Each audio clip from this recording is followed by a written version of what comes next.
Flexibility of movement and flexibility of capturing the moment can make riding and seeking sights that continue to mesmerize us that much more fun.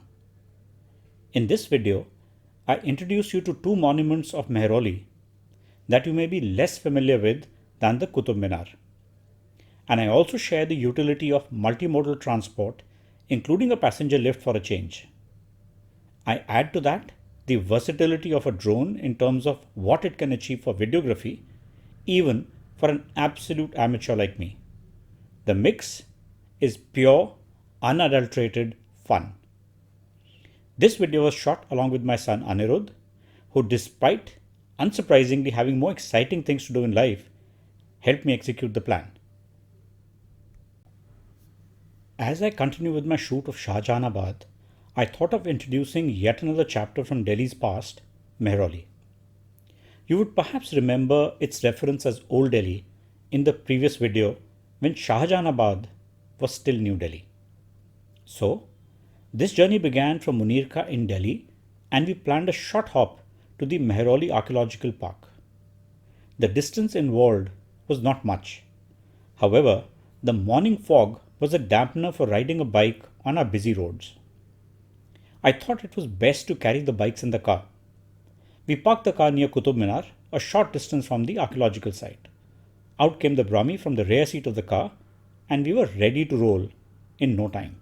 Wanting to reach the site early, we were not keen to take a long U-turn along the road.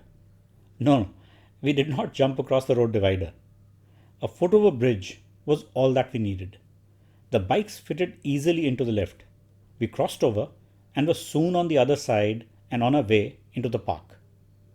The combination of a broken, muddy, gravelled and tile route brought us to Jamali Kamali, the first major monument as one enters the park. It is a lovely site that has both a masjid and the graves of Jamali, a Sufi poet from the 16th century, and Kamali. The masjid has a courtyard with a gate at its entrance. Its pillars in sandstone near the central arch are a reminder of the Qutub Minar. The 5 archways and the dome over the central one becomes the focus of attention for any visitor.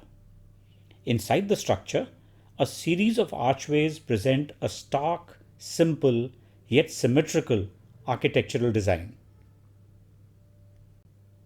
Soon thereafter, the undulating path transforms from its dusty character to a winding tiled pavement that links the central areas past rolling parks punctuated with rocky outcrops. This brought us to the tomb of Muhammad Quli Khan. He was a general in Akbar's army. Interestingly, annexes were added to it by Sir Thomas Metcalfe, the British agent to the Governor General, who later used it as his summer retreat, and he named it Dilkhush, or something that gives happiness. Consider this clip a teaser of things to come in future videos. Enjoy the elevated perspective.